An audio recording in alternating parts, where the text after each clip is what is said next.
السلام عليكم ورحمة الله وبركاته. معاكم خالد من قناة محمية طيور مصرية، وفيديو جديد كالعادة. أتمنى لو أول مرة تشوفنا على اليوتيوب تشترك في القناة وتفعل زر الجرس عشان يوصلك إشعار بكل فيديو جديد. أتمنى توحد الله وتصلي على النبي في تعليق.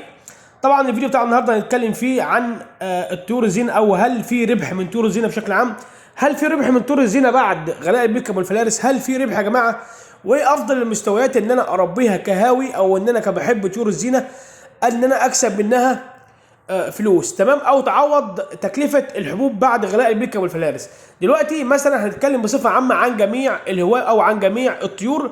دلوقتي كل الهواة بتختلف من هاوي لهاوي. طبعا كل هاوي بيكون له طبعا طير مميز او طير بيحبه بينتج معاه.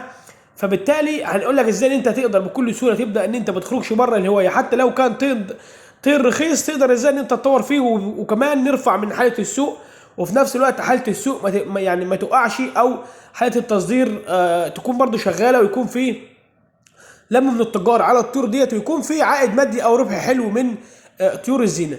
هنتكلم بصفه عامه على جميع الهوايات. دلوقتي لو انت هاوي مثلا وعاوز تكون في ربح من طيور الزينه، لان طبعا بعد سقوط الاسعار، تمام، وبعد غلاء البيكم والفلارس، في طيور كتير ما بقاش فيها حتى ربح خالص نهائي، ولا حتى جايبه تكلفه الاكل بتاعتها.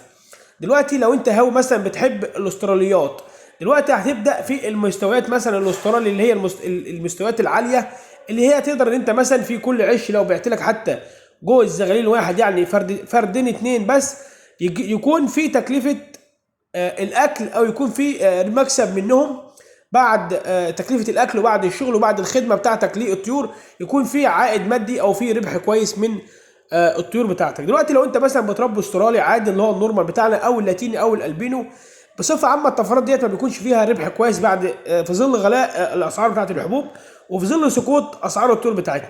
دلوقتي انت بتربي استرالي نورمال عادي، لا او لاتيني او البينو، هنبدا مثلا هتخش في المستويات برضه هتخليك في نفس مجال الاسترالي. لو انت عندك مثلا 10 تجواز استرالي مثلا، لا انا مثلا ممكن ابيعهم واجيب مكانهم اتنين مثلا استرالي، يكون جوزين لاسونجات، يكون بلاك وينج، يكون مثلا مستويات رينبو تكون كويسه، يكون يعني مستوى يكون كويس بالنسبه للمستويات. ده بنتكلم على بالنسبه للناس اللي هي بتحب الاسترالي وما بتحبش اي طائر تاني، او مش عايزه تخرج بره الاسترالي. يبقى انت تطور هوايتك وتطور مجال اللي انت فيه بالنسبه للاسترالي، والكلام ده يمشي على جميع انواع الطيور. انت برضو كل هاوي هو بيحب طائر ايه. بيتكلم مثلا بصفه عامه، انت مثلا بتحب الاسترالي يبقى خش في الانجليزي، تخش في المستويات العاليه، تبدا ان انت طبعا هيكون برضو انتاجها صعب، مش زي الانتاج بتاع اللي هو النورمال العادي، ولكن هيكون برضه هي نفس تكلفه الاكل. يعني مثلا انت دلوقتي عندك في جزء انجليزي مثلا ب 1000 جنيه، ب 1500 جنيه، ممكن انت مثلا عندك 10 تجواز هتبيعهم وهتدخلهم مثلا في جزء انجليزي. المكسب بتاع الجزء الانجليزي مش هيكون نفس التكلفه، ولا يكون نفس الاكل بتاع ال 10 تجواز، وهيكون اقل من الخدمه. يعني برضه انت عندك برضه مجال الاسترالي، بس بدات تشتغل في طفره اعلى. يبقى عندك من البلاك وينج، البلاك فيس، عندك الاسفنجات، عندك الحاجات اللي هي المستويات العاليه بالنسبه للاسترالي. نخش في الانجليزه كده، تبدا ان انت نقول كده، نبدا ان احنا نقول يعني كده ايه، هنبدا نكسب في الاسترالي. انا كمربي مش عايز اطلع من المجال الاسترالي، تمام.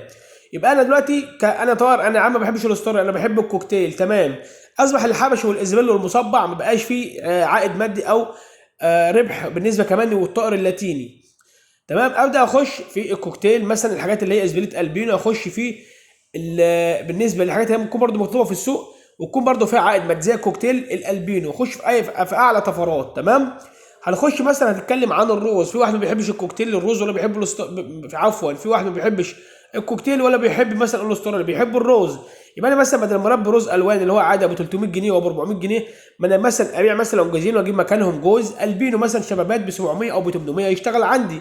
اصبح ان انا برضو عندي نفس طائر الروز اللي انا حابه، بس مستوى اعلى. زغاليل ده غير زغاليل ده، الراس المال بتاع الزغاليل مثلا اللي هبيع بيها بيكون اعلى طبعا من العش. ده عش وده عش، وده جوز وهياكل وده جوز هياكل. يبقى انا اشتغل في الحاجات اللي هي مثلا عاليه، وفي نفس الوقت اكون في مجال الطائر اللي انا حابه. يعني مثلا بدل ما اجيب مثلا روز لاتيني، او اجيب مثلا روز الوان او عين سودا، لا انا اجيب مثلا قص كويس لون قص مثلا اللي هو الروز الالبينو يكون كويس، ده يكون في عائد مكسب حلو، تمام. انا مثلا بحب الفينيشات، بحب مثلا الزبره، خلاص انا اسيب الزبره العاديه او السبره اللي هي المستويات العاديه ام 70 جنيه و80 جنيه و100 جنيه، وابدا اخش في الهاف اورانج.